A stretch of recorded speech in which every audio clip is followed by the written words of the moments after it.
वैदिक एस्ट्रोलॉजी के अनुसार सन अपनी खुद की राशि लियो में प्रवेश कर चुका है और आज के इस वीडियो में हम लियो राशि को और अच्छे से समझने की कोशिश करेंगे। सबसे पहले बात करते हैं लियो राशि के सिंबल की।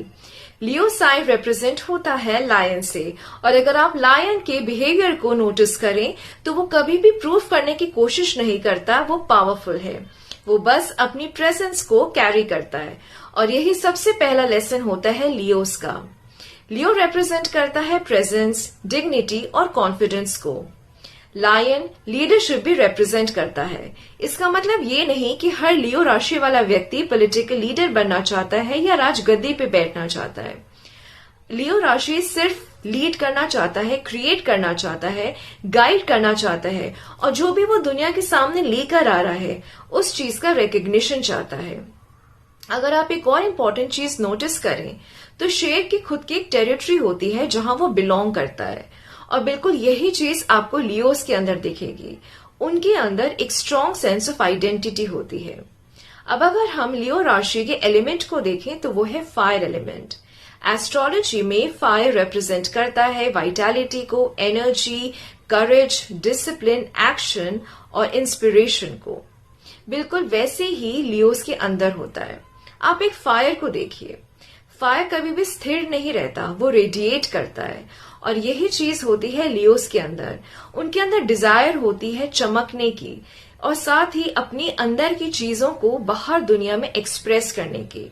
वो कुछ क्रिएट करना चाहते हैं, लोगों को इंस्पायर करना चाहते हैं, गाइड करना चाहते हैं।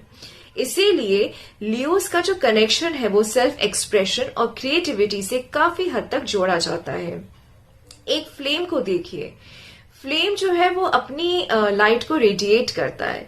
इसीलिए लियो राशि वाले जो लोग होते हैं वो अपने सराउंडिंग्स को इल्यूमिनेट करने की कोशिश करते हैं। पर यहाँ पर एक इम्पॉर्टेंट चीज है, जब फायर एक्सेसिव हो जाती है तो ये आपको बर्न भी करती है। इसीलिए कंट्रोल फायर तो इल्यूमिनेट करता है, वो अच्छी बात है, लेकिन जब कोई भी फायर एक्सेसिव हो जाती है तो ये जला भी देती है। अब अगर हम इसके नेचर को देखें तो लियो एक फिक्स साइन है। फिक्स साइन का मतलब इसमें रिजिडिटी है, इसमें स्टेबिलिटी है, परसिस्टेंस, कंसिस्टेंसी, डिटर्मिनेशन है और जो भी चीजें वो क्रिएट कर चुका है उसको मेंटेन करने की पावर लियोस के अंदर होती है। फायर एलिमेंट से लियोस को एनर्जी तो मिलती है, लेकिन उस फायर को कितना मेंटेन करना है, कैसे मेंटेन करना है, ये इसको फिक्स साइन से मिलती है। इसीलिए अगर आप लियोस को देखें तो उनके अंदर ट्रिमेंडस स्ट्रेंथ होती है। वो किसी भी चीज को जब ठान लेते हैं तो उसको अचीव करने की बहुत मेहनत करते हैं और जब तक अचीव नहीं करते तब तक उनको शांति भी नहीं मिलती है। अब ये तो उनके अंदर एक बहुत अच्छी स्ट्रेंथ है, उनका सबसे बड़ा जो पॉजिटिव पॉइंट है वो यही है। पर इस चीज के लिए एक चैलेंज भी है। जब कोई भी चीज एक्सेसिव रिजिड हो जाती है तो वो स्टबर्नेस में कन्वर्ट हो जाती है। वो बहुत ज्यादा ऐसे जो व्यक्ति होते हैं वो किसी भी क्रिटिसिज्म को अच्छे से एक्सेप्ट भी नहीं कर पाते। तो यहाँ पे जो उनकी फिक्स्ड साइन का जो प्रोपोर्शन है वो एक्चुअली अगर मेंटेन रहेगा तो ये वो बहुत अच्छी तरीके से अपने आप को राइज कर सकते हैं। अब अगर हम लियो राशि के रूलिंग प्लैनेट को देखें तो वो है सन। अब सन रिप्रेजेंट करता है वाइटैलिटी, एनर्जी, करेज, डिसिप्लिन, एक्शन, रिस्पॉन्सिबिलिटी और लीडरशिप को और यही चीज बिल्कुल लियो राशि के अंदर होती है। सन को अगर आप देखें तो सन सोलर सिस्टम का सेंटर है। वो हमें एनर्जी प्रोवाइड करता है, वो हमें लाइट प्रोवाइड करता है और बहुत हद तक हमारी पूरी लाइफ जो है वो सन के इर्द गिर्द ही घूमती है। बिल्कुल वैसे ही लियोस के अंदर आपको अथॉरिटी देखने को मिलेगी, लीडरशिप देखने को मिलेगा, उनके अंदर एक्सेसिव करेज भी होता है। पर जब ये सन की एनर्जी एक्सेसिव हो जाती है तो लीडरशिप डोमिनेशन में बदल जाती है, सेल्फ रिस्पेक्ट इनकी ईगो में बदल जाती है और जो इनका रिकग्निशन का जो डिजायर है वो कांस्टेंट वैलिडेशन में बदल जाता है। लियो राशि जो है वो क्षत्रिय वर्ण की राशि है और हम सब जानते हैं कि क्षत्रिय वर्ण का जो रोल रहा है वो है रिस्पॉन्सिबिलिटी का, पावर, एक्शन, करेज, डिसिप्लिन का और यहीं पर लियो और क्षत्रिय वर्ण का एक खूबसूरत कनेक्शन बनता है।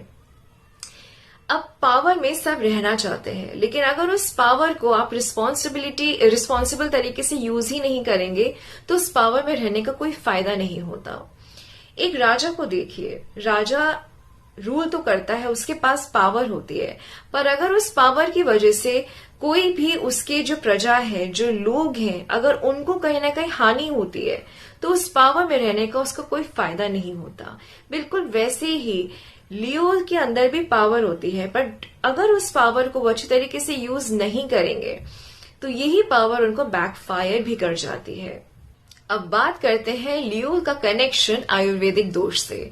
अब लियो तो ये फायर एलिमेंट की राशि है, तो नेचुरली इनका जो कनेक्शन है वो पित्त दोष से होता है। पित्त जो है वो रिप्रेजेंट होता है मेटाबॉलिज्म से, डाइजेशन, हीट और ट्रांसफॉर्मेशन से।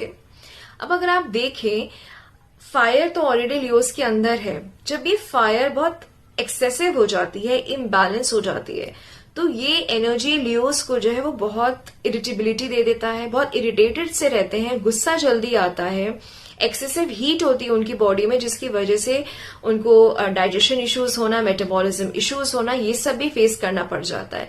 कई बारी तो इतने ज्यादा कंपेटिटिव हो जाते हैं कि वो भूल जाते हैं कि किस तरीके से एक्ट करना है। तो हर चीज को मेंटेन करने की जो जिम्मेदारी होती है वो लियोस के अंदर जब तक बैलेंस है तब तक वो बहुत खूबसूरत तरीके से काम करती है। अगर हम सारी चीजों को कंबाइन करें तो लायन से लियो को करेज और रॉयल्टी मिलता है, फायर एलिमेंट से उसको पैशन एक्सप्रेशन मिलता है, सन की वजह से वो इंडिविजुअलिटी, वो अथॉरिटी, वो एक आइडेंटिटी मिलती है, क्षत्रिय वर्ण की वजह से वो रिस्पॉन्सिबिलिटी मिलती है, और पित्त की वजह से वो एक्सेसिव हीट, वो ट्रांसफॉर्मेशन और वो एनर्जी मिलती है।